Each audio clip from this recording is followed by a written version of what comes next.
জাতীয় নির্বাচনের আগে গণভোট ও জুলাই জাতীয় সনদ বাস্তবায়নের আদেশ জারি সহ ৫ দফা দাবিতে জামায়াতে ইসলামী সহ ৮টি ইসলামী দলের দেয়া স্মারকলিপি প্রধান উপদেষ্টার পক্ষে গ্রহণ করেছেন শিল্প উপদেষ্টা আদিলুর রহমান খান।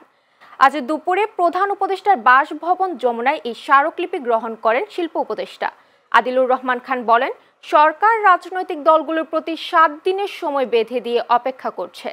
এ সময়ের মধ্যে রাজনৈতিক দলগুলো যদি সম্মিলিত সিদ্ধান্তে পৌঁছাতে ব্যর্থ হয় তাহলে সরকার নিজস্ব সিদ্ধান্ত গ্রহণ করবে।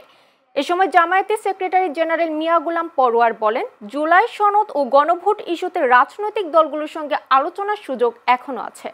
জামায়াত ইতিমধ্যে আলোচনার দ্বার উন্মুক্ত করতে বিএনপির সঙ্গে যোগাযোগ করছে এবং এর অংশ হিসেবে একটি লিয়াজুক কমিটি গঠন করা হয়েছে। তবে দলের ৫ দফা দাবিকে কেন্দ্র করে আন্দোলন চলমান থাকবে বলেও জানান তিনি। পাশাপাশি দাবি মেনে না নিলে ১১ নভেম্বর ঢাকা জনসমুদ্রে পরিণত হবে বলে হুঁশিয়ারি দেন জামায়াতের এই নেতা। আমরা প্রস্তুত, রাজনৈতিক সংকট নিরসনে আমরা এক টেবিলে বসবো, কিন্তু সেখানে সরকারকে মধ্যস্থতার দায়িত্ব পালন করতে হবে। খেলায় দুটো দল থাকে কিন্তু একজন রেফারি লাগে, নাকি বলেন? আপনি রেফারির দায়িত্ব পালন করুন। আমরা সহনশীলতা, আমাদের মধ্যে নেগোসিয়েশনের দৃষ্টিভঙ্গি রেখে জাতীয় স্বার্থে আমরা অতীতেও ছাড় দিয়েছি। প্রয়োজনে সকলে ঐক্যমত্য হলে আমরা বৃহত্তর ঐক্যের মধ্য দিয়ে নির্বাচনকে ফেব্রুয়ারিতে সুষ্ঠু করতে চাই।